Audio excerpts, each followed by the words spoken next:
Peace, peace, family. I should be connecting right about now. Let me see what's going on in the chat room. Let me turn this down. What's going on in the chat room? Who I got in the chat room so far? Let me know y'all can hear me. Let me know y'all can see me. George Macon too. What's good, George Macon? Is that the George Macon that be on Sunday channel? That's the same brother?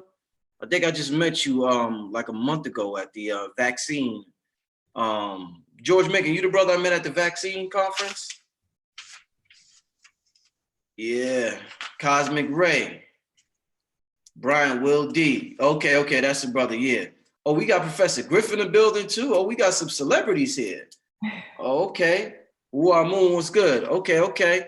As y'all can see, Black Zionist, yes, family, all right. All right, y'all filling in the room fast. Make sure you hit that like button. I got a great show for y'all tonight. A divine energy in the building tonight. A new energy in the building tonight. I want to welcome to the platform Auset, EyowaKu. Did I say your last name right? EyowaKu. You did, yes. Okay. All right, welcome to Black Magic 363. Thank you for having me. I am so excited to get into tonight's conversation, wherever it's going. You know, I know there's going to be some very interesting things that we talk about. And as I said last time when we were talking, that it was your channel 3 years ago that I tuned into that really opened up a lot for me. So this is definitely a full circle moment here. So I'm definitely glad that thank you for having me. Yeah, it's good to know that my channel is helping people out there. It's real Absolutely. good. Real good to know. You have a huge following, huge following on your channel. Like I told you on the phone, I actually came across your channel I've been seeing your channel. I just didn't get the time to really look at a full video. But I finally got a chance to look at you about a month ago. And it was an interview with you and Seven. And y'all was going back and forth and y'all was dropping it. And I decided to binge on your channel. And there was some good videos there. So what I'm gonna do, family, is I'm going to I know you're used to seeing the same people on my platform. I'm going to be reaching out to people in the YouTube world and just people in the world, period, and bringing new energy in on here.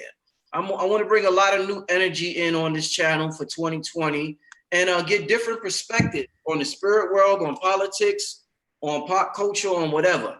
So, I'm starting out the year with the Sister Lucid Living TV, Auset, EyowaKu, and we're going to get started. All right, y'all ready to get started in the chat room? Okay. All right, they ready, Auset. All right, so I want to start out with, I was watching a video.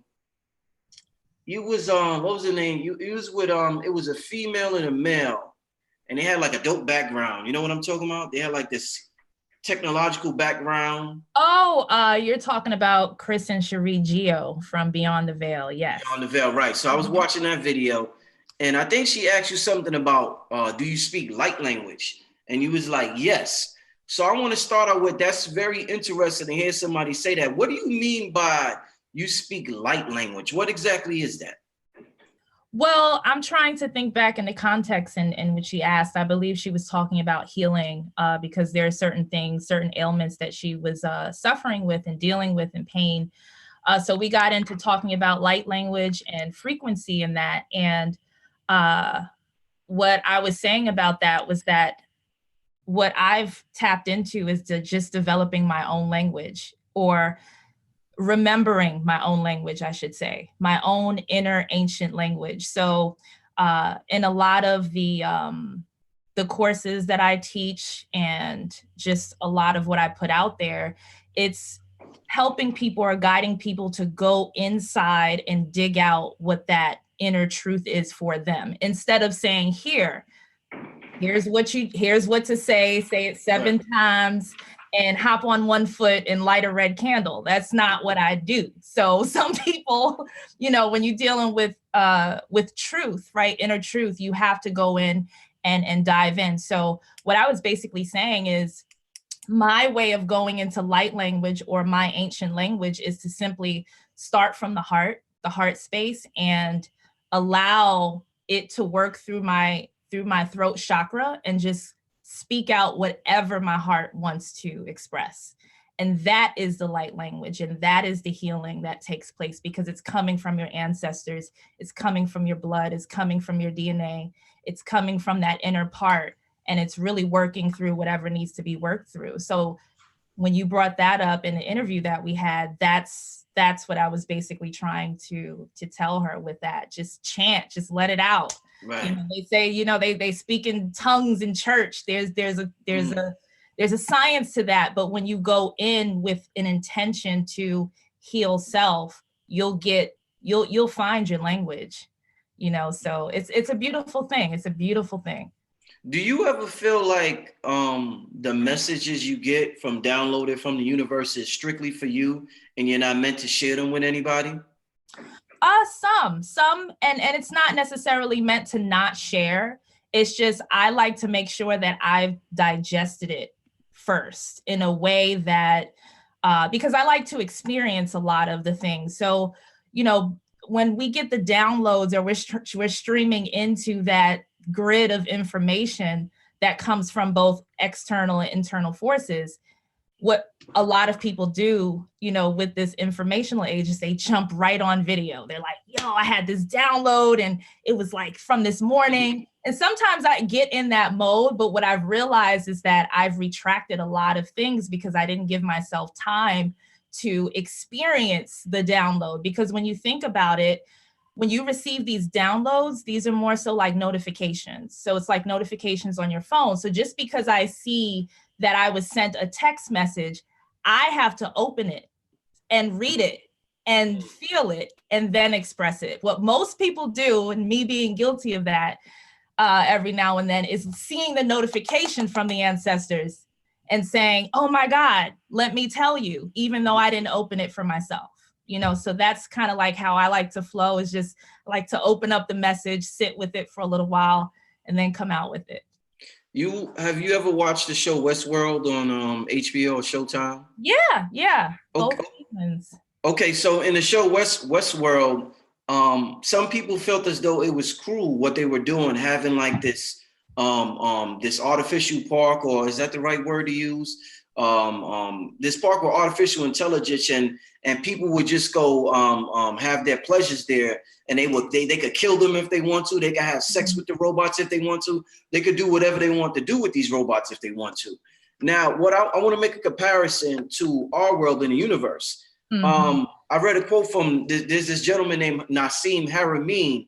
He said biology is the feedback mechanism for the universe to learn more about itself.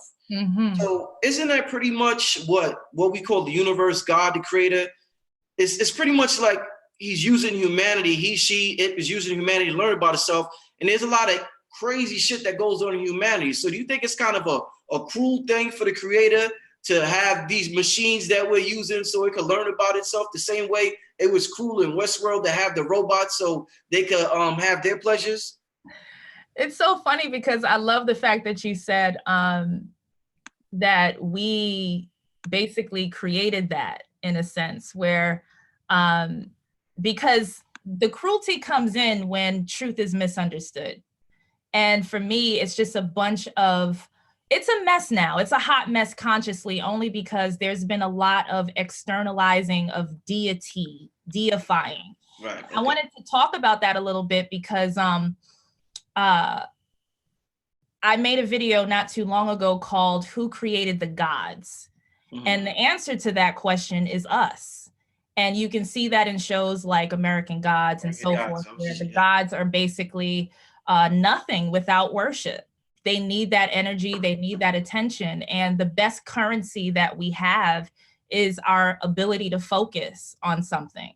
So that is the real currency. It's paying attention. So when we talk about deity, when we talk about going into the ancient knowledge, these deities were just basically created from us to act as compasses or reference points to who we already are on the inside.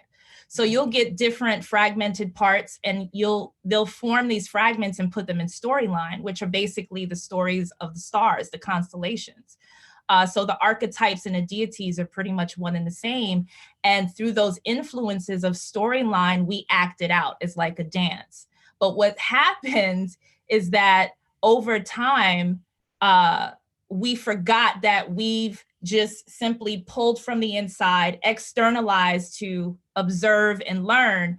Over time, you know, and there are energies involved for creating that separation.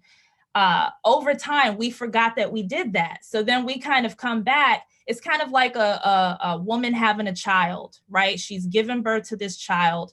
And then all of a sudden, whatever happens, there's something that interferes with the connection, and she forgets that she gave birth. So now she's looking at this child and she's just like, what is that?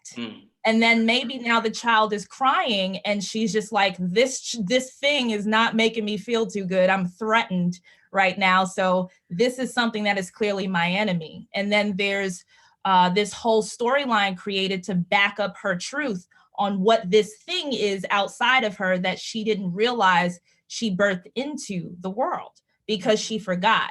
And it's kind of like that with how we do with the gods and the deities. It's just, they're all a part of us. So if I have an altar and my altar has a statue of a specific deity, let's say Oshun, right? Mm-hmm.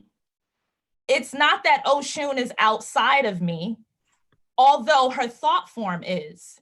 But the essence of Oshun and what I'm really trying to tap into is my inner Oshun that I already have. So it's just a way of honoring and respecting and creating a line of communication that is more so direct.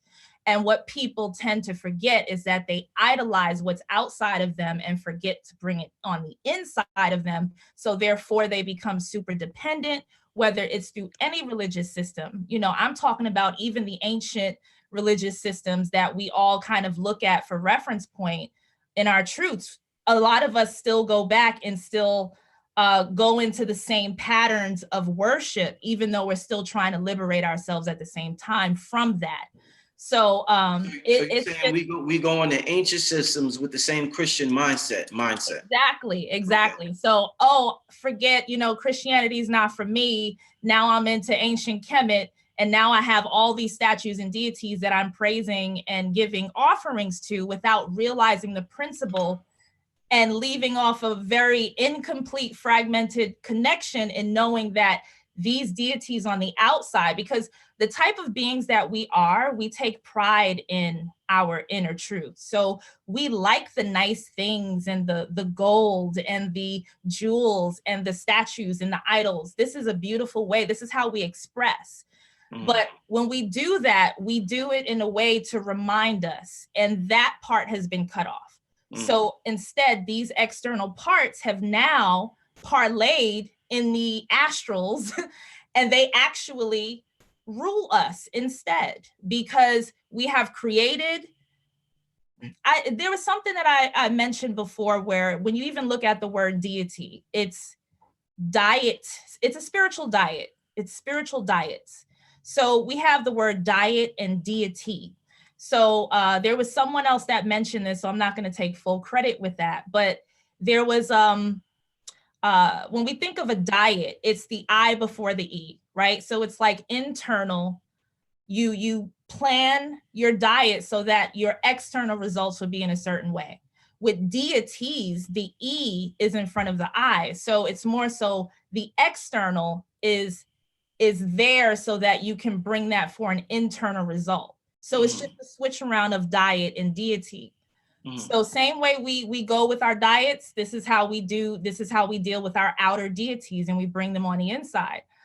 So I think that's the misunderstanding that has brought us into more so of a circus than like a movie or a film. Like we're just like in a circus. We don't know who's the enemy. We don't know who our ally is. And this is a time, this 2020 frequency that we're in right now, this is a time where everything is collapsing so that we can remember, so that we can reset the energies, so that we can rewrite the history and the story, period, so that we can move forward into the next age with hopefully more seeds of remembrance for the next generations to come, so that they don't misunderstand. some of these things. So what do you think 2020 is going to bring us spiritually? Everybody's curious because everybody's talking about clear vision and 2020. Well, the thing with clear vision is that it's scary for some people. So some people don't want to see clearly. That's one thing. Another thing that I sense is it's the time of the inner child. It's the time of the subconscious mind. So what we're seeing is more so, I said this before in a video, we're coming out of black and white TV and we're coming more so into full spectrum color. And that's the mind of a child. The full spectrum color, the rainbow, is synonymous with the mind of a child. So if we're not in tune with our inner child or our subconscious language, then a lot of people are going to get lost because they're so used to living in the front of their minds. So what's popping out right now with everything externally is that it's just going to show, it's going to amplify that inner child. So a lot of the inner child, if you don't do inner child work, a lot of the trauma-based stuff comes up first when the child finally gets a chance to speak. So what we're experiencing is the inner child speaking, and it's up to us on whether we are listening and even seeing or acknowledging this part of us. So there's going to be a lot of dark night of the soul for a lot of people, because when that inner child comes out of the closet, that inner child might have been through something very traumatic, like molestation or something like that. And he or she is just like, it's my time now. So if you don't want to deal with me, I may have to turn into your greatest nightmare until you do. So there's that side of the spectrum that is the 2020 vibe. And then on the flip side to that, for those who have already acknowledged and settled into a lot of the stuff on the inside, this is a great time. As I said, the golden era is back. That 90s vibe, Brother Rich, is back. Like when I say the return of the Anunnaki, in a sense, that energy brings that vibe back. It's high vibrations. And it's just creative. Everything is creative. So the soul is back, but not everybody. Some people are allergic to the sun. Some people are allergic to the soul. So the sun is coming out, and it's just like, what are you going to do about that? Because this projector of the sun is the child this time. So the sun is not who it used to be. It's a new sun.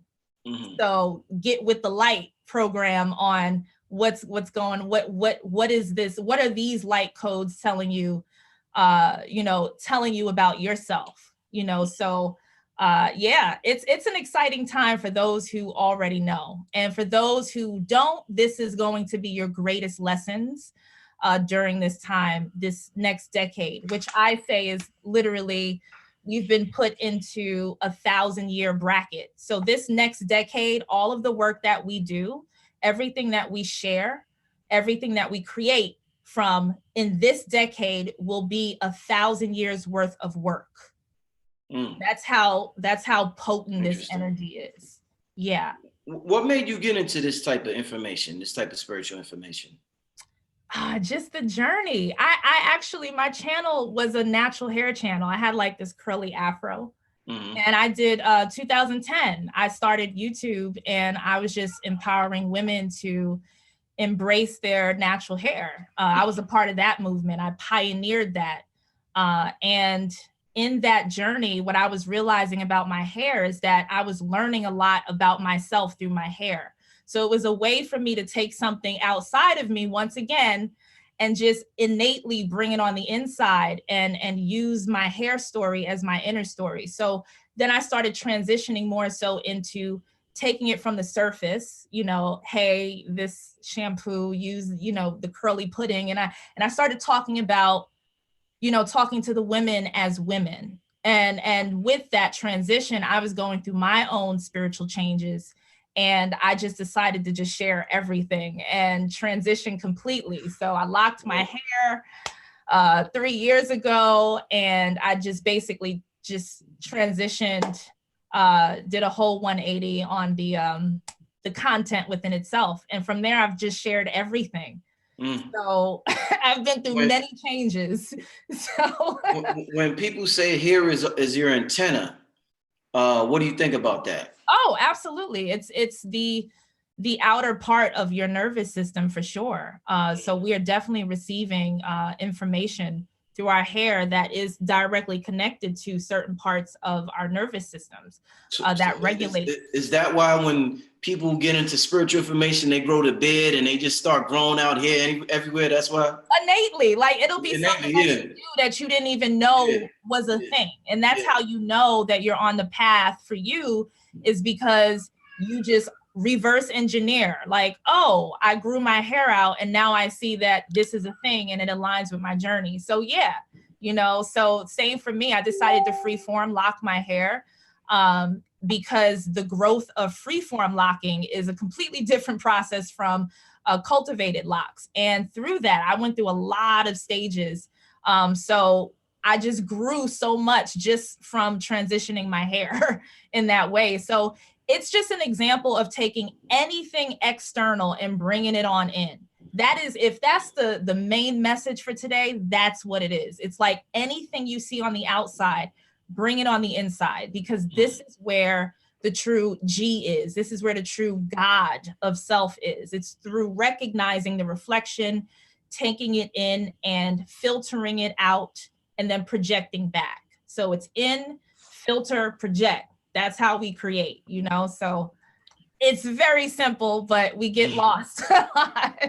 Yeah, we certainly do sometimes. Yeah. You talk about going within, and I want to ask you about light versus dark. When you go into the spiritual communities, all on YouTube and the books and everything, everybody considers themselves a light worker. Everybody wants to be a light being, a light worker. But as you say, when I am at my most spiritual, I go into the darkness. I close my eyes, the lights is off. I may have a candle and I go into that darkness. And then that's where I find all the information that I need. And in fact, I'm looking at it. If you want to talk in terms of what we call race or people or culture or religion, the people that exercise the most control on the planet, whether it's the financial institutions, all the basketball leagues, the football leagues or whatever, they call themselves Jews. They are doing all black all the time. It could be 100 degrees outside and they have on all black. So why do you think that the majority of the world consider black so evil? Everything that's black is considered evil, but we have this so-called ruling class that they seem to be in love with blackness. They wear it all the time. That's a great question. And I'm so glad you got into that, because where most of my growth came from is accepting the darkness. Light is easy. The darkness is where you have to actually do some work. So in the dark, that is where the wisdom is. The wisdom lies within the darkness. Anything that is hidden is only hidden to those who can't see or those who can't translate. So therefore, one has to be completely wise enough to be able to even extract anything from the darkness. So what people are doing in the darkness is they're misinterpreting things because they're not in that wise state just yet to recognize what is in the dark. So anything created is created in the dark. And the reason why these elites are so into the darkness, whether it's out in the open or secretly, is because tapping into that very potent energy is like having an unlimited black credit card. It's a black card of energy. Yes. So the more people or the more beings who are not tapped into that stream of inheritance, the more space that these elites have to play in, so they get to play in that great, like, potent darkness. And then on top of that, the flip side is you tell everybody else that this is evil. Like the number 13 is evil. It's unlucky. It's Friday the 13th. It's nightmares. It's everything wrong. But that 13 energy is connected to that Ophiuchus, that dark mother energy, right? So so they turn us against our own mother through telling us that the darkness is bad. And then when you only see the light, you're only seeing coding. You're seeing puppet strings. Light is illusions. Light can create whatever, you know. So it's based on hypnosis, controlling the subconscious mind, and dispersing light codes to where your subconscious mind would translate that into something that will disable you instead. So they know how to work with light coding, and once you get the subconscious mind and light coding in sync, then you got the people. So everyone loves the light show. That's where the entertainment is. That's where they feel the safest, but that's actually molded for you. So what you see outside of you through light is what was put in place for you to see. But when you go into the darkness, you get to actually create something from scratch and bring it out to the light. Yeah. And also, when we talk about like these entities and enemies and these spirits trying to possess us and do bad things and all of that, when we get into those conversations, we have to start taking accountability, because a lot of the so-called demons are our just neglected parts of ourselves. So again, the inner child work is so important, because a lot of inner child loves to play games, just like Chucky. So it's like, you want to come out, you want to embrace that neglected side of you, because that neglected side that has been through all the trauma, it's like if you have another version of yourself and you've suppressed all of the things that you've been through traumatically, and you just dump it onto this other part. Like, here, you take it. I don't want to deal with it. I want to live in the light. Just take all my shit so that I can enjoy myself. That other part of you, after a while, is going to rebel against you. After a while, the baggage is going to get too heavy. The trauma is going to get too painful. And they're going to be like, all right, I'm tired of carrying all of this. Can we clear it? Can we clear it? And then you're still like in the light show. And then when a person is trying to be heard and they're not being heard, what they start doing, that next level, is to disrupt and to break you down. And that's what happens. So when people are saying, I'm getting attacked at night and all of this, a lot of the time it's just other parts of you that are neglected, that just needs acknowledgement and some kind of something, some kind of attention. And when you face this part of you with compassion and with like really having a conversation with that part of you now becomes an ally. So when you have your dark forces as your ally, you become whole, because you've already lived in the light. You know what that is. You got your dark forces with you. There are nothing or no one can feed off of a person that is whole. So there are a lot of people who are walking around half fulfilled, only in the light. So therefore, you're perfect food for vampires. And where vampires come from is basically, I don't hate the vampires either, because they have to eat. Why do they have to eat? Because somebody discarded them. Going all the way back to the story, they're the forgotten ones. They're the ones who everyone forgets. They turn into the monsters, and now they have to fend for themselves. They can't come into the light because they don't belong, right? They're told they don't belong. So what are they supposed to do? These are real energies that we are constantly throwing away.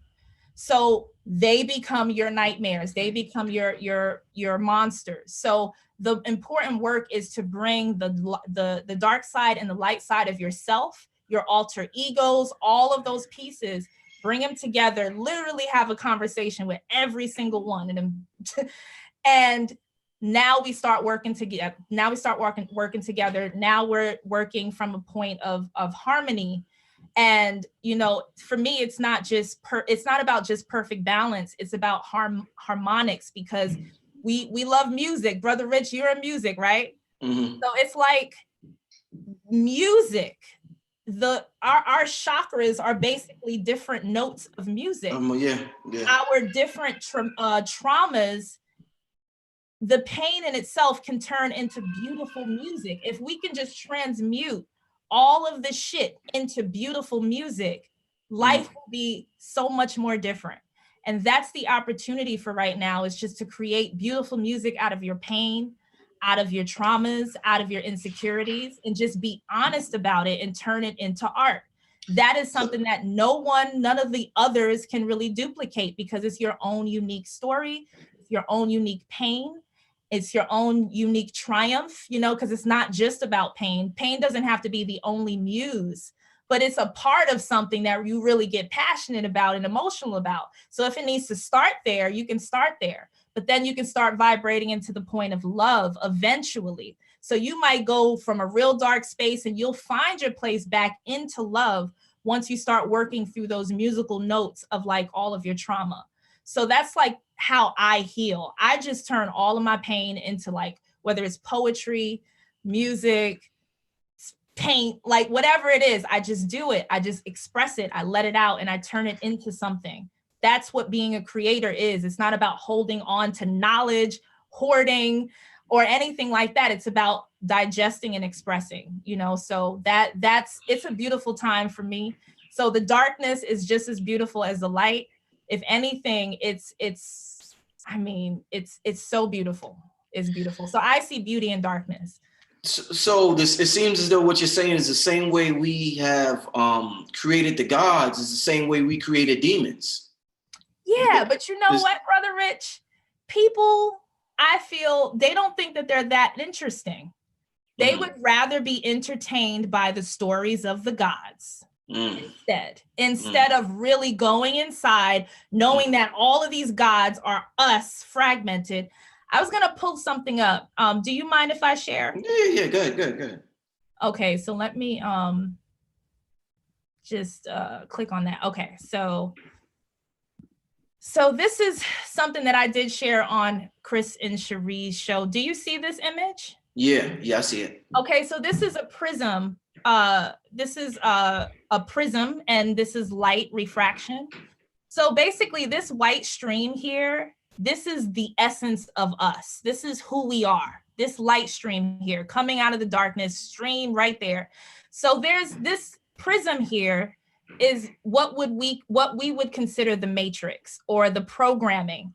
So in this prism, what takes place is basically, if you were playing a game, it's like you choosing an avatar. So your natal chart, your race, your parents, your different pivotal points of a specific type of journey. So this is where you choose your main archetype and your sub characters right here in this prism. You can call this the womb, possibly, but whatever this matrix is, this is where this light goes into and formulates that blueprint.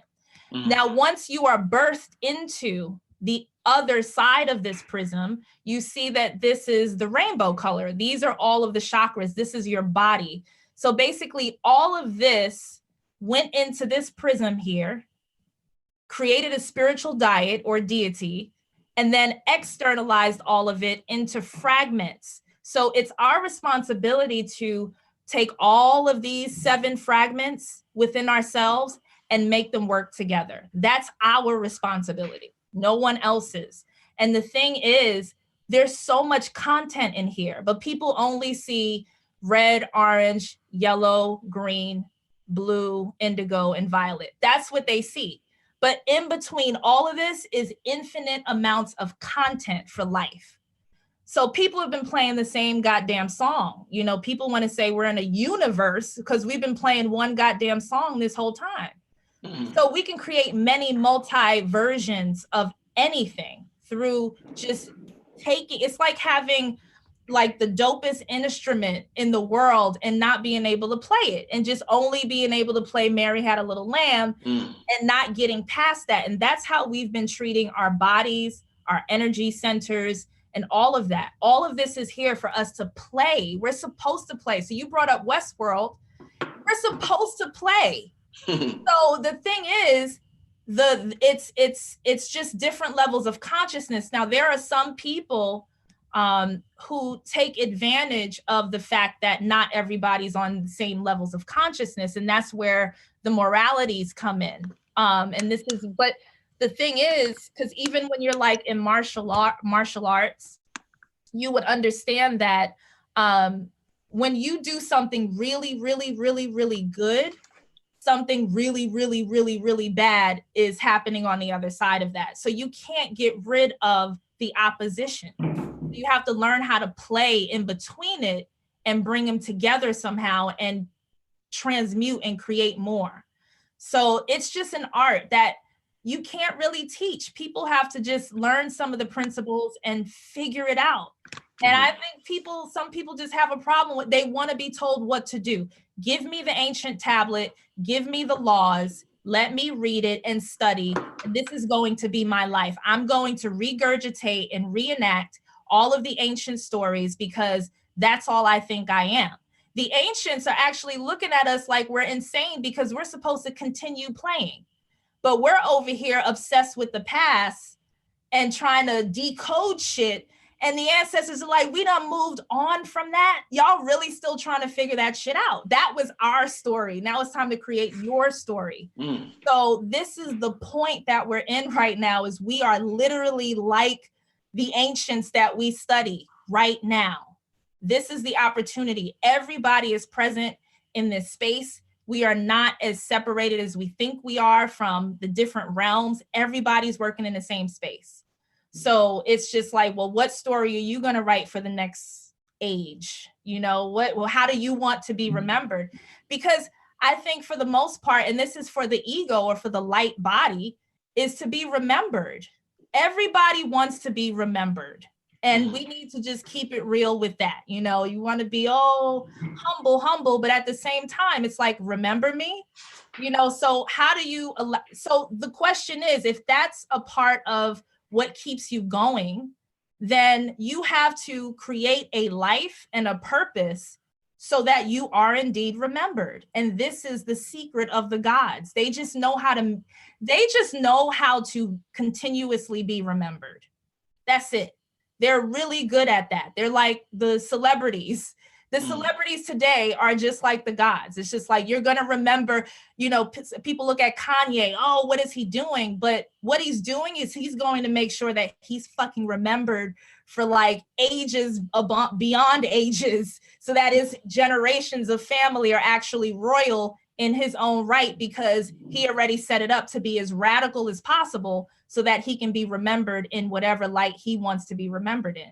So that's the game. That's the game right there. So it's, some people just want to sit back. I said, there's some people who create worlds and there are some people who live in the worlds created for them. So which part of that do you want to participate in?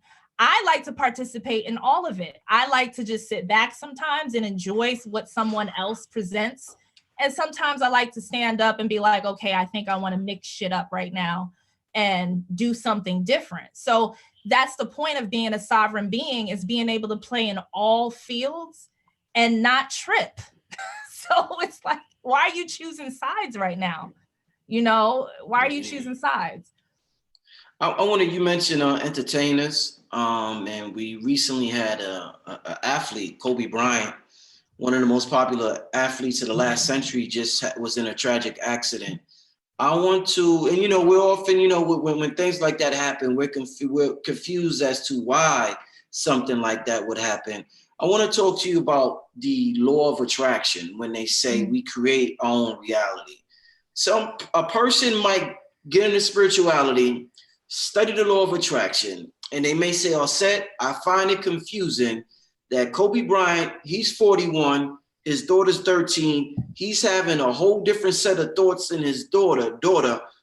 How do they both want to or attract the vibrational energy to die at the same time? She was aspiring to be in the NBA. He was finishing his, not in the NBA, in the WNBA, and play women's basketball. He was finished with his career. A person would say, I just don't understand how their energies can align to die at the exact same time. How does the law of attraction work like that? They might find it weird. Yeah, I mean, the thing is that all of the realms are connected and they fall like dominoes. So the other things are happening in other realms that ripple out, and the result within this earth stage or this 3D 4D kind of experience, it kind of we get the bang of what's been rippling in the ethers. So whatever Kobe is, whatever they were connected to, like through archetype, through lineage, through agreements.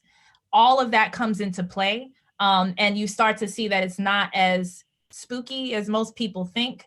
It's not just a sudden thing. It's a very planned thing, within the realms in order. And it results in possibly a physical death. But who's to say what's really happened to these two beings? It's just what we're perceiving right now. This is the light show. This is the show that we're being broadcasted and we're reacting to it. But what's happening behind the curtains, no one really knows. And this is what the conspiracies are talking about. So I haven't really dug deep enough into that particular thing to come up with a conclusion of my own. But it's very interesting, as you said, that it happened all together at the same time. So do you think one soul could occupy two different bodies at the same time? Oh, absolutely. There are fragments. I was talking about my last video when I was talking about the Nephilim. There are fragments of souls. The stars are basically fragmented souls. When we look in the stars, we look at parts of ourselves that play a role over and over and over again. So I had a paper here that I used in my last video. And so basically, I'll bring this out again. So we have like everything together as one, right? Masculine, feminine pole, black, white, like all of the opposition all together and everything in between. So this is not feminine nor masculine, right? So then when we split off into, when this atom splits into two, there's a separation of masculine and feminine that becomes separate. Now, what happens is when these two poles are separated, there's an automatic war between them. So this is love and war between masculine and feminine. They make love and war at the same time. Even our reproductive process is the same thing. While we're making love, on the inside, there's actual war going on. Like the sperm is just like, yo, what's going on? And we got the egg that's just like waiting. And then there's this whole obstacle course like a goddamn video game. There's something else going on the inside while y'all making love on the outside. So it's the same thing, right? Between masculine and feminine poles. So there's this friction that is caused. And what the friction causes is trauma.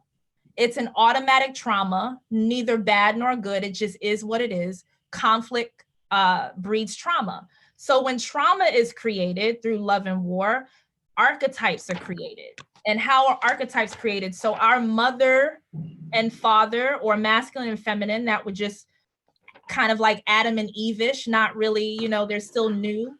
They start going through some things and there are fragments created and personalities created. And this is a beautiful thing because it's a part of the creation process of populating in a sense. But what happens is, or what has happened is that through these fragments, it's kind of like having a multiple personality disorder. So you have like all of these parts of you that were birthed through trauma. So right now, a lot of people are dealing with their fragmented selves and they don't even realize it. So I brought up fragmented mother, for instance. We have a couple of archetypes that are created through a mother or that feminine pole that has gone through trauma. I took an example of like that Venus energy, that overuse of Venus's energy, of that hypersexual kind of seductive energy that comes from that archetype. There are some women who are locked into that role and feel that that is all they are. So they play that part very, very well, but they're only playing it through trauma-based parts. It's an imbalanced version of what that sexual energy is actually is, or can be if it was more so balanced. Then we have the other side of the pole where we have like a woman who's like, no to pleasure of sex, but I'm going to have these babies and I'm the body instead of the passion. So she's just the one who spits out the babies and she's doing, the woman's work. So there's a fragment there. So there's a star created there. There's a star created here. So these two fragments, okay, they are living in a ghost loop. And some people have literally stepped into archetypes, took over, let the role take them completely over, not realizing that the other fragments are also them as well.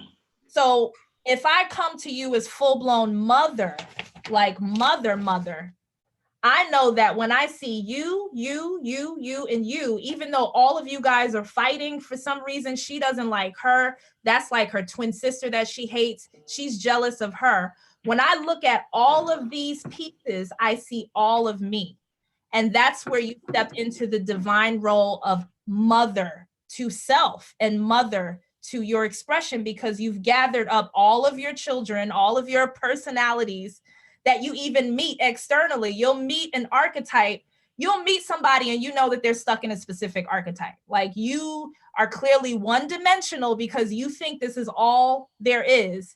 And I'm telling you that there's more, but so I'm seeing you in a different light. So it's gathering up all of these stars and recalibrating, because you're not going to get rid of the archetypes. It's not to get rid of these fragments, it's to nurture them. Because right now they're washed, they're like burnt out. These stars are literally burning out. So we're burning out the roles and the archetypes. The gods are tired, actually. They're kind of like, you know what? Let's create some new constellations, maybe some new frequencies, and not even new, but like let's create some new combinations of things and see what other stories we can tell with our nature. And that's like how I see all of this. So when we're talking about dealing with other people, or like you said, the soul separating, you literally have to see people as these fragmented parts of you in order to really get it. So there are some people who literally have lived lifetimes with like a one particular type of essence, right? A soul essence. But that essence might have been their father, their son, and their lover. So then when they come into your space in a current lifetime as like a friend, you have mixed feelings about this person.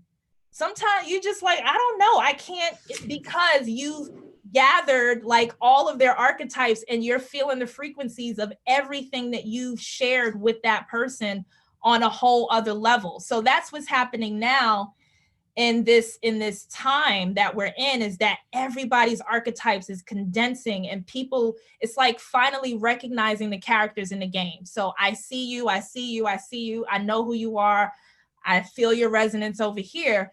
So it's like we recognize, the main players are now recognizing each other. And from here, what are we going to do?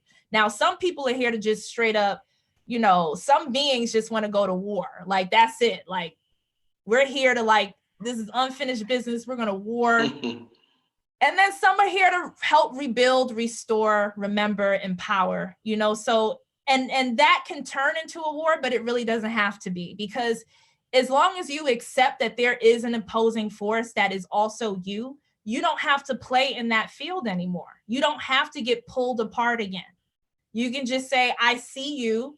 I know who I am. Now I'm just going to keep it moving and play what I feel like playing. I'm not going to get pulled into your shit because you think that I don't remember. I remember now, so you can't pull me into your games. Period. So that's like the energy right now for a lot of people who are feeling familiarity with a lot of other people. They're like, wow, this is family, like for real. But some family don't get along. Yeah. That's facts. That's how I was talking about the Anunnaki. Like some Anunnaki family they're here to like tear shit up. Yeah, I seen one of your videos on the Anunnaki. It was real interesting. Yeah, it was a lot of people are curious about the history of the Anunnaki and where we are. Those are our ancestors, and I guess the message you was trying to deliver was not to generalize all of the Anunnaki.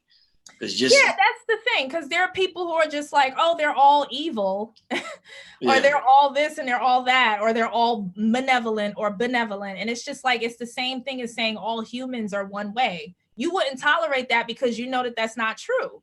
So it's the same for a blanket statement as the Anunnaki, which means what? Those who came from heaven, which for me is what I translate that into is future self. It's not, it's an ancient futuristic energy. It's a part of us that are already projected into the future from the ancient side. Because even when you look at a circle, when you see like a circle, you know, there's like a part of the circle. Once you get to a certain part, you turn the past turns into the future. So if this is the past and we're moving and that's still the past, now this 2020 mark is our past is turning into our future. So let's say this is 2020 here. So now we're going up here on the circle. So this past here is about to hit as a future. So that's why right now it's time to like reset the energies so that we can literally rewrite the past and the future at the same time if necessary, which I feel is very necessary because there's a lot of dysfunction in a lot of the storyline that we've created for ourselves, because there are certain beings who benefit from confusing people rather than empowering people. Who would those beings be, you would say, that benefit beings from confusion? Who are obsessed with being worshipped. Beings who want to perpetuate worship, period. I don't care what religion or what tradition. You can be the African of the African. There are beings in that part that still want to confuse their own people because they're perpetuating externalization and worship. So because they want to be a part of that program themselves, they have to teach it. They have to perpetuate it. So they have to tell you, do this thing that I tell you to do because I got the message from the God who told me, acting as a middleman, disempowering you, basically positioning themselves in a higher point than, you know, just because they know more does not mean that they are higher. Okay, but they position themselves in knowledge only. They abuse the wisdom, and they perpetuate these things of like being in that forefront of saying, here, you need to do this and you need to do that. And when you do A, B, and C, this is going to happen. I would stay away from those types of teachings, you know, but at the same time, who am I to say that? Because I kind of went through that filter myself to get where I am. I had to see, you know, oh, this is really not resonating, but I read that if I don't burn this ancestor money, that I'm going to not, you know, this is not going to happen. And it's just like, where'd this come from? Who said that? I had to start questioning like I was questioning Christianity. I'm like, who said that I need to do it like this? Wait, let me just start at a clean slate. Let me throw all of that shit away, throw away the entire paradigm itself and come back and let my blood tell me instead. And when I did that, I was like, oh, and I had an even richer experience because of that. I was just like, I can do whatever I want in a way that resonates with my path. Is this what sovereignty feels like? Damn. And I can become really like good at it. And it's a thing that propels me forward and allows me to continue to expand without judgment. So I'm not going to sit here and tell you that you're doing it wrong, because as a sovereign being, you can't be doing anything wrong. You're just doing you. And I respect your process. So I'm not going to sit here and disrupt it and tell you that the gods are going to come get you and, you know, do this and do that. Like, that's not what I'm going to do, because it's the same tactic used. It's an old school way of programming. We're so done with that. And I think people are just waking up from that just naturally. Like, if it doesn't resonate, I can't really deal with it. But a lot of people, it's the fear programming, you know, and it's also self-doubt and not recognizing that you actually know, you know, or you're remembering something. So we're programmed to doubt ourselves all the time. So when we do get into a very synchronistic state, then, you know, we completely throw it out the window. And then we go back to reading the book and following the instructions, you know. So that's the whole thing. So trying to get out of that self-doubt mode. One of the things that I say for people who are struggling with trust is to leave your house on a day off when you have nothing to do, leave your house and not have anywhere to go. No plans, no intention. Your only intention is just to flow with your heart. That's your only intention when you walk out the door, and see where your heart takes you, because that's where the truth is. It's not here. So see where your heart takes you for the day.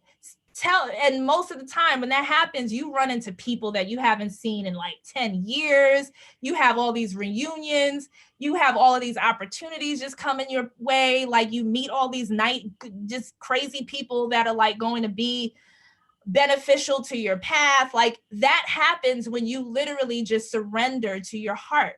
So if you want to practice that and know what it feels like, leave your house with nowhere to go and nothing to do, and see where your heart leads you. And that's the first step. That's a dope experiment to tell the people to do. Yeah. It works. It's just like, holy shit, I am like, wow, there is something to this whole thing.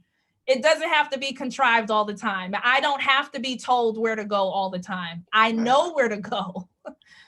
Indeed. I want to ask you, do you think, one of the first things people want to do when they gain knowledge, not all people, but a lot of people I know, is try to convert somebody. And do you think it hurts you more than it helps them when you try to convert somebody that's not ready yet to be converted? Absolutely. It depletes your energy completely. I wouldn't spend so much time converting. I would just spend time with being who you are and being the example. If you're really passionate about helping someone by empowering them somehow or inspiring them, you have to walk the walk. Converting to me is just talking. I'm talking to you and I'm telling you that it's working for me, so it's going to work for you. And that never works, because even if they do convert, they didn't convert off of resonance. They converted based off your words, not the heart. So again, we're going back to that heart space. So I'm just be the example. That's it. And that's the whole thing. Even with Christianity, and like when they quote Jesus and, be like Jesus instead of, that's the whole point. And the whole Messiah thing too, I wanted to bring up, is that it's been completely misunderstood again. It's Messiahs come and they remind you that you are your own savior. That's what Messiahs do. That's what they do. But what happens is when they come here and they teach because they remember, and they're just empowering you to remember the same shit by saying, listen, I went through this journey and I'm here because I learned in this way. When these the writings, the teachings and everything are just completely inverted once that being has departed, so it's just, that's the whole thing. So when they say the return of the Messiah, yeah, all of the Messiahs are back, but it's not in the Messiah that you think Messiahs are. Like Messiahs are just like, do it yourself. That's a real Messiah. Do it yourself. Do you think, I don't know if you watch basketball or sports, but they have this game that they play once a year called the All-Star game, where the elite basketball players play in a game. Mm-hmm. Do you think we're at a time in Earth where it's like the All-Star show, where all the elite entities are here at the same time?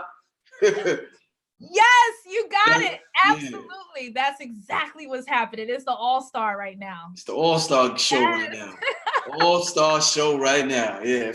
It feels that way. Yes, it's an amazing time. It really is. So a lot of people are integrating with their elite, for lack of a better term, their elite versions of themselves. Their L's, they're integrating with that. But some people's integrations are discombobulated and toxic. So when that integration happens, you got to deal with what was left over. So just because it's higher, or just because it's in the future, or just because it seems like it's coming from another world or realm, doesn't make it better. It's just more, it's magnified. So if you're coming from a place, people take pride, like, yeah, I'm integrated with my Anunnaki self, you know, but it's just like that part of yourself might drop a load on you that it's just like, ready, we got to get through this first, you know, and then you realize, oh shit, I didn't know I was this messy. I can't even play in the all-star game because I got this mess to deal with. I got to clean up my suppressions, you know, everything that I've suppressed and put in the back, you know, in the closet again. I got to take all them shits out the closet. So this is a time to clear up all that karma and all that stuff. And we have time, you know, this is kind of like a outside of time moment. It's a pause. So it's kind of off the record. You know, this moment in time is like, it's off the record. And at some point we're going to get back on the record, which is why it's an important time to gather your inner stories. You know, so. How important, I'm assuming you meditate. I do, yes. How important is that for us to be, get into meditation? That is very important because it's the only way, it's a sense of where you get to actually listen to yourself. And anything, and it's in meditation, it doesn't have to just be sitting in lotus position. It's more so of whatever takes you outside of space and time is meditation in a sense. If you love to paint, you can paint your way through meditation, and you can receive and listen and acknowledge from that space. So whatever it is that takes you outside of space and time is a great space to actually hear yourself and receive what is necessary. So even if you're just going for a walk, for a swim, listening to music, whatever that is, but every now and then definitely take some quiet time though to really get used to settling into yourself. So if you can just mix it up a bit, so you love the music or you love the paint, but then if you want to like even just once a week or take 15 minutes before bed and 15 minutes when you wake up, just to settle into yourself and just be quiet, you know, no checking the phone, social media, none of that. When you wake up in the morning, self-audit. How do you feel? What did you dream about last night? Do you need to process that? You know, and allow yourself to do that, because eventually it accumulates, and all the stuff that we're here on YouTube searching for, we get like from those moments that are accumulated over time of just sitting with ourselves, you know, so we get the same or similar information, and we're confirmed in that when we do it for ourselves. So that's also a way of just trusting self, is just to sit with self in that way. They say technology and the internet is very similar to our biology and who we are inside. Do you think one of the biggest companies in the world, probably the biggest company, is Google? Right now, everybody, like, as you said, when you want knowledge, we're Googling something, is that a technological version of our Akashic records that exist within us? And that's like our internal Google. And when we want to know something, we could internally Google that and figure it out in our internal world. Absolutely. I love that. Yes. Everything that is technical, that is outside of us, is originated from our inner technology. And I mean, I think most of us know that, even like down to your cell phones, down to our very bodies, like the vehicles that we're in, computers. So it's all the same. It's just on two sides of a pole. So I welcome technology in a way, in knowing that I won't allow it to completely rule me. So it's like, how am I interacting with these technologies, and how is it benefiting me? Us being able to have this conversation on a technical program and device is amazing, you know, so how are we utilizing these energies? But yes, it's like the inner Google of the Akashic records, and people are like, well, how do you dive into your Akashic records? And the thing is, if you are not in tune with your imagination, you will never access your records. Because the only way to translate your records is to filter through your imagination. And what we've been taught is to not imagine anymore. Yeah. And that's the problem. So it's like imagination, imagination, the magic comes from the image. So it's the trust again. All it takes is trust, like for real. So if you can't trust your inner sight or your imagination, because when they meditate or they're trying to get messages, they'll get a whole thing and then they'll open their eyes and say, but I feel like I was making that up. And then they completely discard it. And it's just like, but you did make it up. But you where you retrieved it from was actually the coding for the image that you imagined. So don't separate those two links. Once you realize that your imagination is as real as it gets, then you can really start going through your records.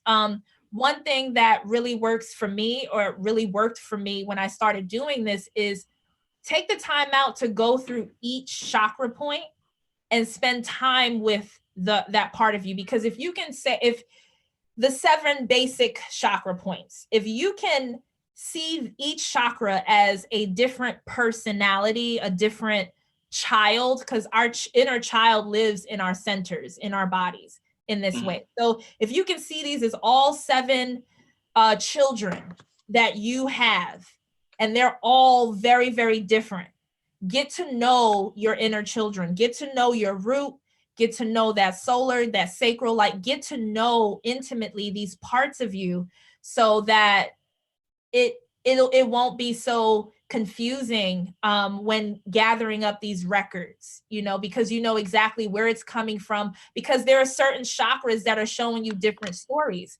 Sometimes they're all telling the same story, but they all have different filters. They're different colors, correct, with auras and frequency. So through each frequency, the same story is being told, but in different filters. So be able to read through all of your filters and recognize your one story through all of those many ways of telling it.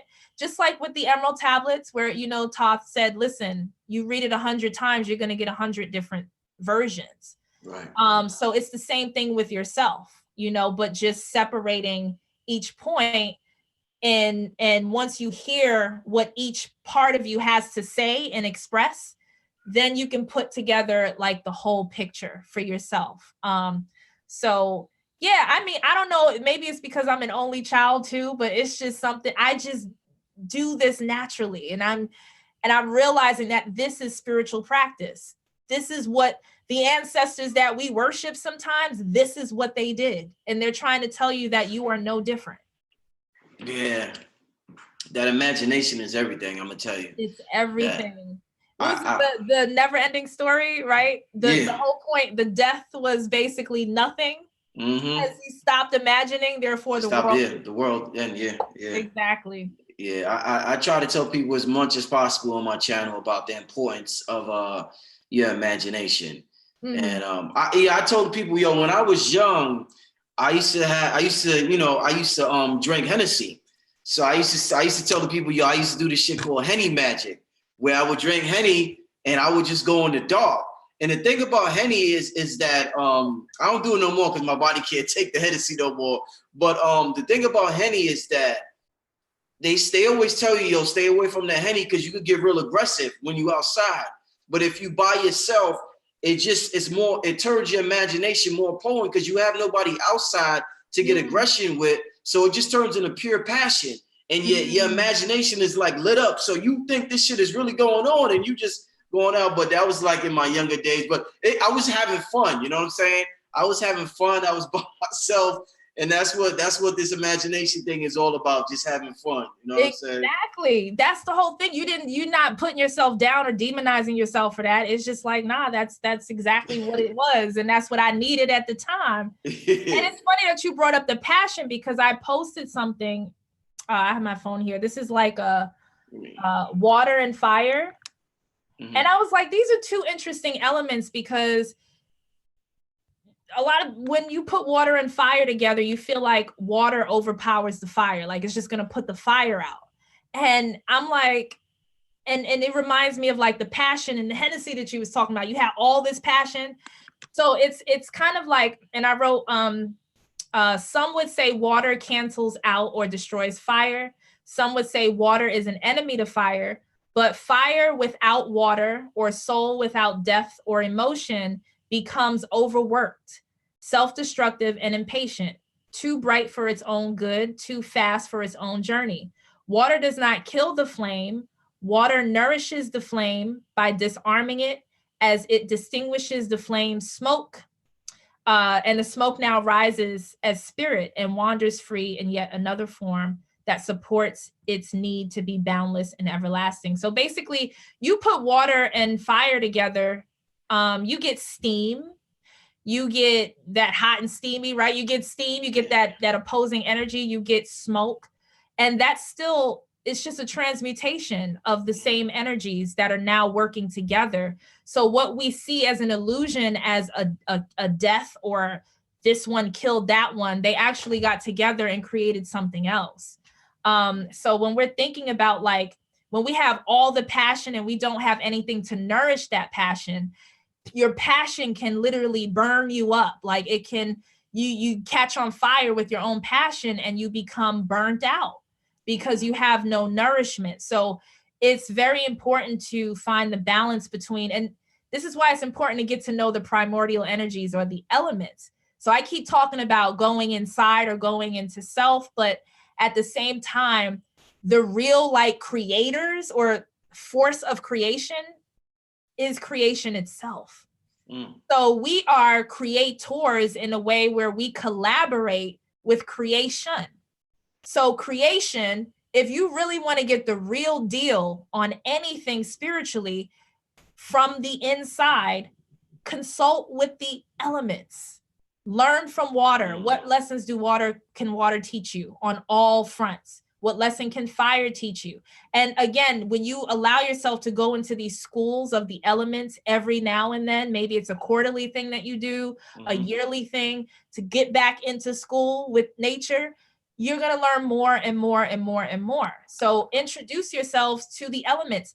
Let the elements collaborate with you instead of working against you. So that's also another thing that I wanted to bring up for people who are looking to really connect, and they're not really connecting because they supersede the gods. You know, people are trying to connect with these deities, but it's just like, if you just connect with yourself and nature, that will lead you to a very specific deity that is waiting for you to bring it on inside. Ooh. So you'll connect with deities, but it'll be a different kind of connection because you're like, well, water told me, you know, as I connected with water, the water led me to Yemaya. But I saw her in a different way, and she taught me a lesson that is not necessarily written in the books of the Orisha. And I appreciate it. So I have a personal relationship with Yemaya. And what Yemaya wants me to do is bring in her abilities and reawaken them inside of me and become that nurturing mother and become, you know, have access to the water memories and to be able to go into the records and express and share in a way that is full of wisdom, as she is one of the wise ones. You know, she's a wise part of me. And it's not disrespectful or blasphemous to say that. They need to connect with the authentic parts of themselves, or else they will still, these thought forms will be just thought forms. They will be ghosts. Okay, if you leave Yemaya on the outside of you, she is going to turn into a ghost. The connection between she and me is what creates the essence in itself to become alive. So all of these thought forms are just sitting around like, all right, I know they gave me like an offering and they gave me some chicken and maybe some Hennessy, right? You know, but God damn it, I'm just trying to get back home. I'm trying to get back on the inside, man. This is cute, but I've had enough. Like, I've played enough at the casino. I'm good. Like, I just really want to go home. And a lot of these external energies are coming home, but we're just rejecting them because we don't believe that we are the home. And that's the problem. So we have all these energies just running amok. Like, when we talk about the physical, it's happening in the unseen first. So they're like going crazy. They're arguing with each other, you know, on who can be, they're acting like vampires. I need to eat. I need someone to believe in me. Oh yeah, Jesus got a plan because he got Kanye on deck. So Jesus is going, he's going to roll in for the next age. He's going to make sure he makes it in, right? It's all stars, right? So Kanye was a good one to like keep the Jesus, because we're going into like age of Aquarius, right? So Jesus is supposed to be played out, but Jesus made sure he was like, I'm not going to be played out. I know things not yet.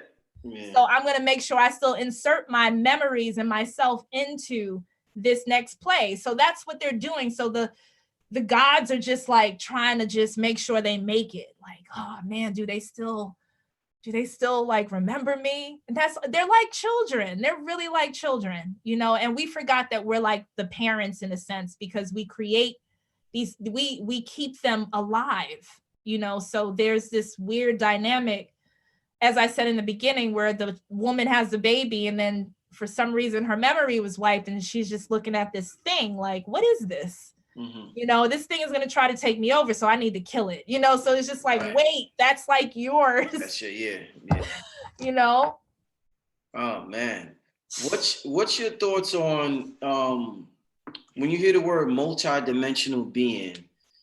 It, by the time we come down here, depending on your culture, it could get a little confusing. Let me give you an example. So we've had, being what we call Black, we've had a certain experience in this country. So when we get involved in a spiritual community, all we hear constantly is color doesn't matter. Color, you know, is an illusion. We're all spiritual beings.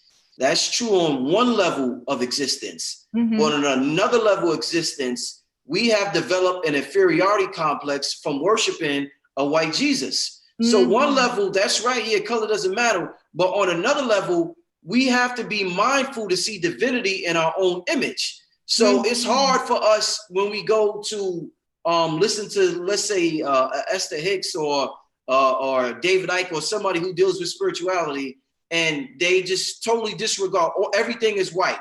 All the ancient people were white, everything's white. And then they just tell us, oh, well, color doesn't matter. It's confusing to us because that's true on one level, but because we have been oppressed by the same, that same image, it affects us psychologically. And I don't know if they have an idea of that and they don't care, or maybe they don't know. So it gets kind of confusing once we get down here. Oh, it does. And that's the whole point, is to confuse. That's been the point.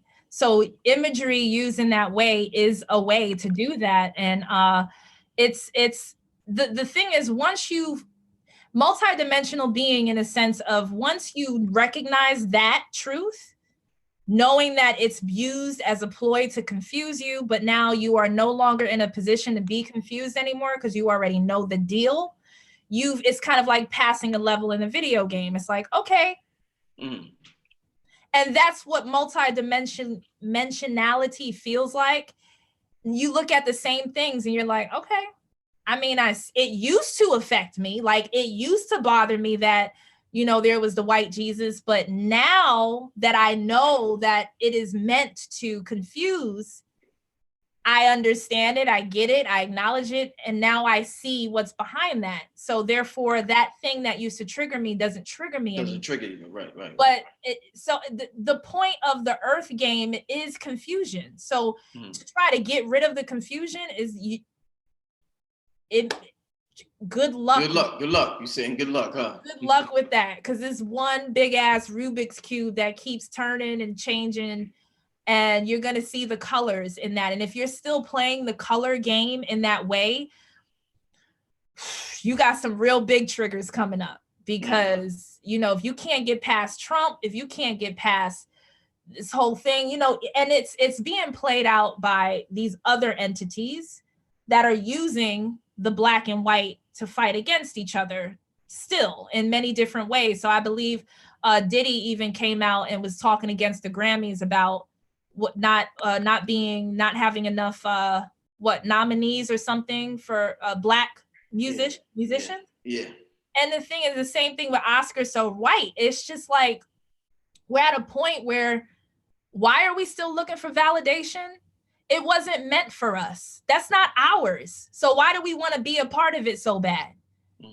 We're like, and we're like the best at creation within itself. Like we're directly connected into it. So why are you still trying to sit at the goddamn table that wasn't meant for you anyway? You're wasting a lot of energy trying to get, if you're playing the color game, the white man to like love you and accept you and bring you in. So you're wasting a lot of potent energy instead of just saying like, yo, we just gonna do our own thing over here. Like we have billions of dollars amongst us. We can literally create another platform for us if we feel like it on a big level, on a very large scale.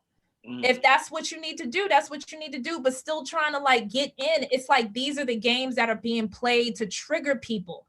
So I'm not saying anything about Diddy or anything like that, but that play in itself is just like, you're bringing people into the game again. Like you're getting people upset and riled up about something that doesn't really fucking matter anymore.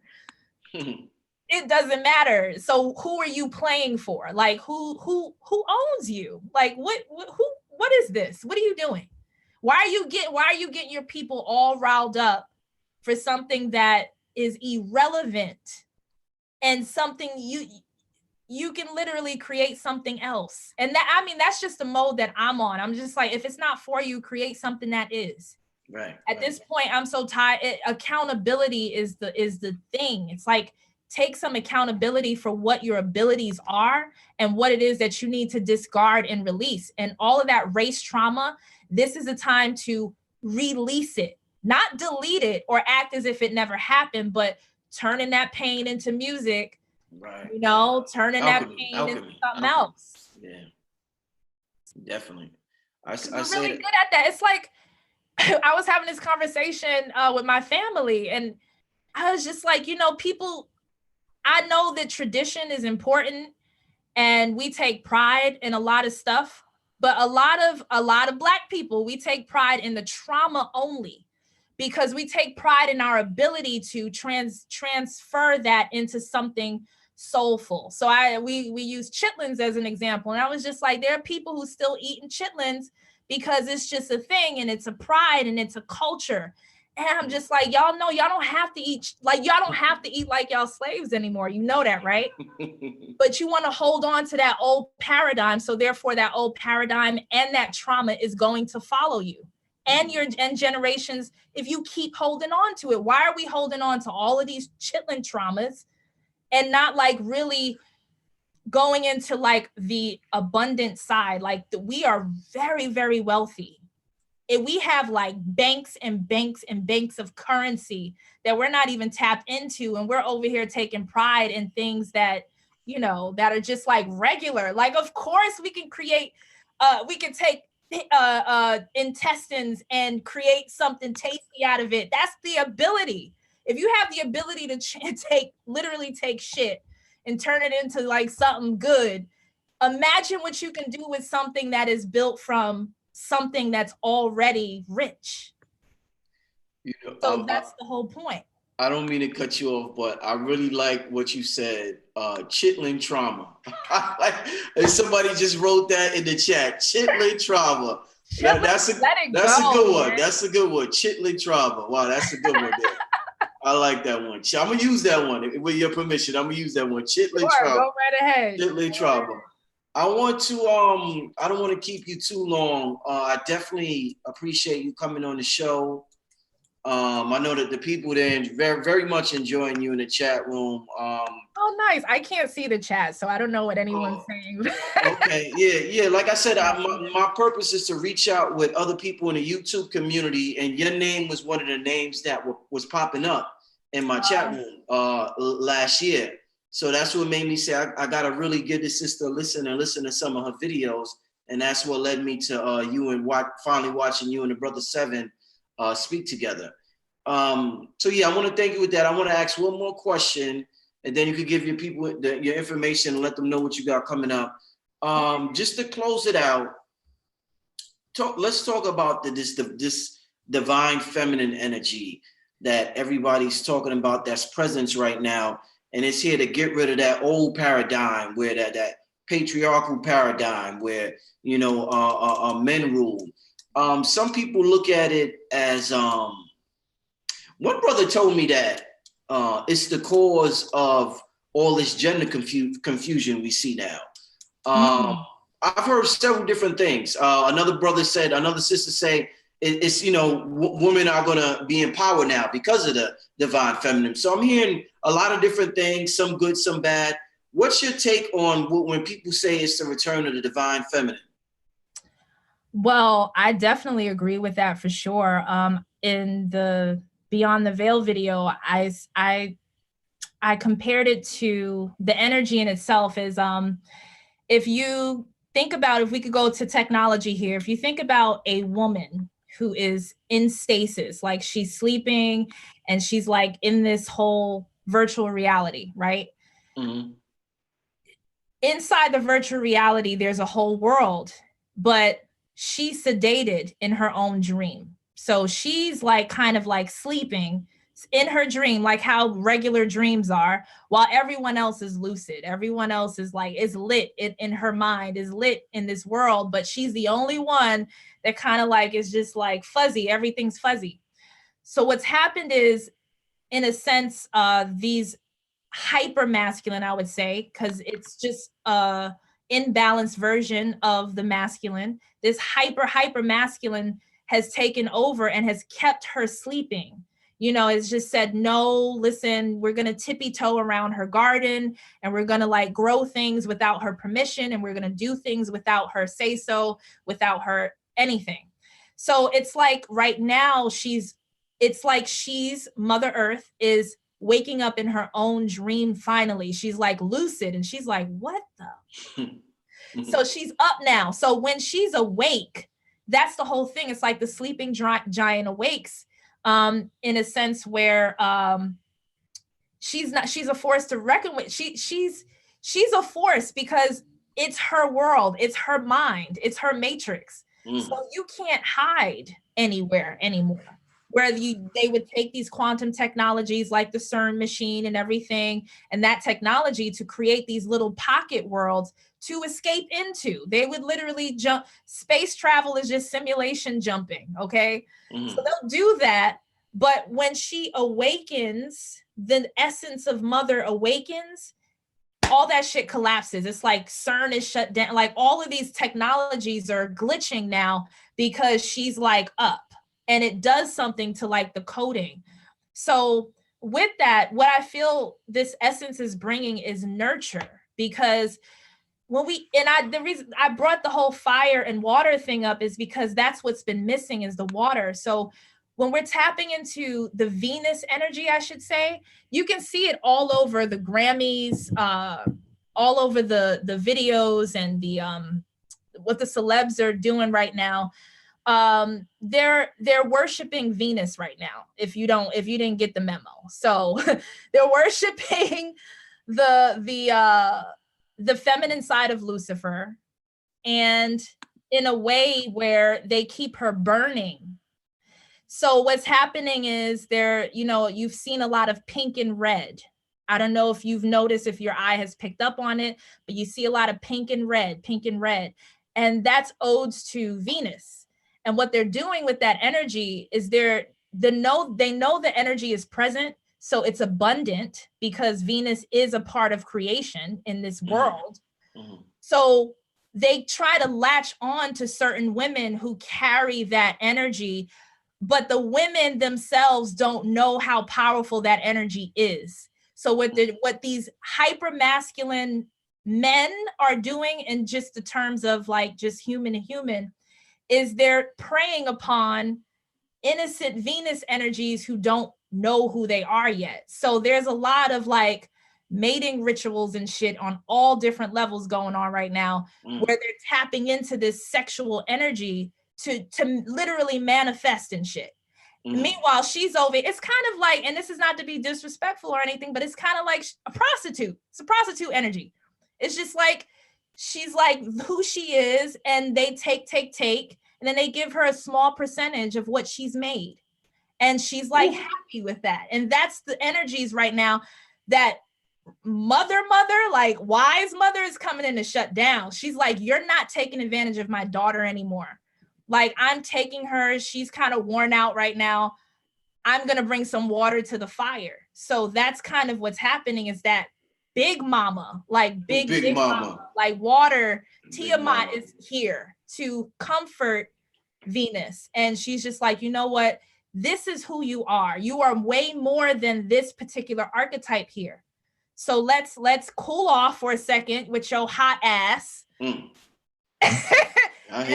let's dive into some wisdom, start healing, and like really utilize your power with like me in it, with the wisdom, with the water, with the fucking library, you know, with all of that, and your fire and your passion and your sexual energy and all of that. So when you have all of that, when you meet a woman who is all encompassing of like just those two combinations, and there's way more, but those two main combinations where mother is finally nurturing lost daughter, together, that nurtures the men, it nurtures the world, like it nurtures all of it.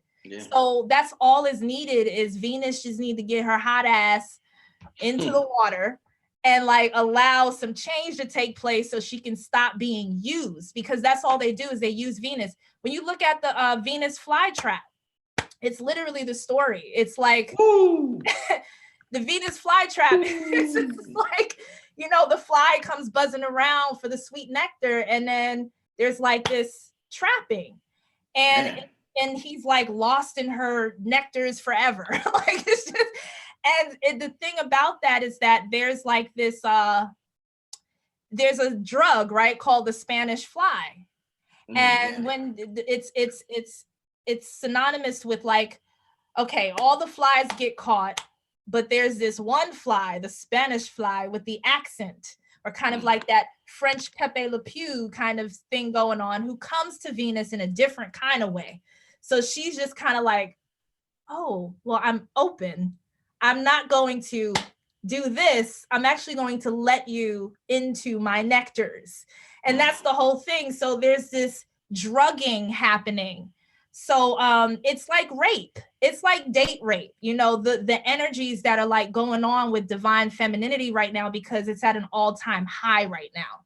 So it's like very ripe feminine energy. So I need all of the, and I mean, I know we hold both poles as masculine and feminine, but I'm really talking about male-female relationship here in this sense, is that a lot of the women out there, I need y'all to know that you are more than just your yoni. You are more than just like, you need to use that plus more is what I'm saying. Don't get stuck in that archetype, because you will get caught up in these streets with all the flies. You know what I'm saying?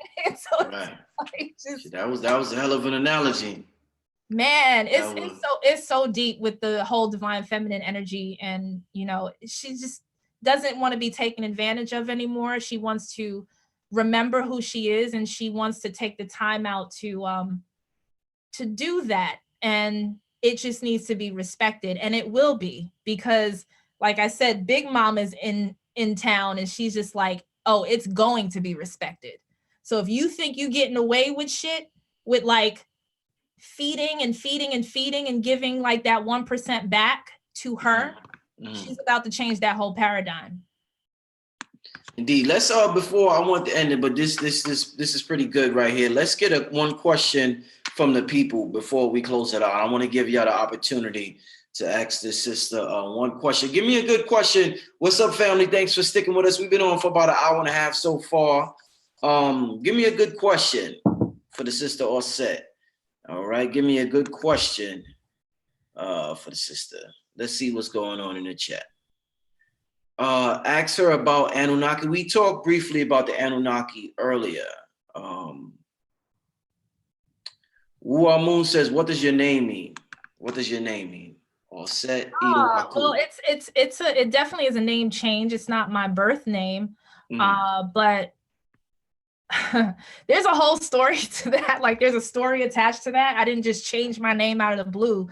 But long story short, as I said, that we have energy signatures, we have archetypes that we relate to, that we gravitate towards. We are all of the archetypes, but sometimes there's this overarching energy that works with you the most. And for me, through the many experiences that I did have in the past, when I awakened within that part of myself, Auset's essence within herself literally gave me the permission, in a sense, or the blessing to change my name to Auset, in a sense of being a representative of what this essence stands for. It's just been a part of my life path, even just looking at my just my life in general and how it fits into the role. And I've always been prepped for this and what I'm doing. So it's a syncing up. And then the EyowaKu comes in, it's a more ancient side. It's more primordial. It's more so what's behind Auset. And in that it's a tree, it's Eyowa in a sense. And it's the mother and the daughter of the tree of life and the tree of life and light. So there's the tree of knowledge, and then there's also the tree of life, and we forget about the tree of life. And the tree of life is very, if you were to see the tree of life, if you were to see it in front of you, the tree of life would be ugly. It's a neglected tree. It's a tree that has been tapped into for sap, but has just been left neglected. If you look at the tree of knowledge, it's very pretty. It's the Hollywood tree. It's like all done up. It's young, it's perky, but the tree of life is very old. And what happens is, what I saw even in one of my visions is that, like Sekhmet, that Sekhmet energy is what guards the tree of life itself. And what happens is, Sekhmet is not a threat to anyone, only to the illusion that the tree is evil. So she kind of like stands in front, or stands up as the face of the ferocious Sekhmet to those who are not worthy of even coming into the vicinity of the tree of life. Sekhmet is that's all she does, is she just scares off those who are not worthy to be in the presence of life itself, because they haven't learned the lessons through wisdom just yet. They're just so preoccupied with knowledge and light and knowledge and light that they want to just keep recycling through the information instead of actually having the experiences.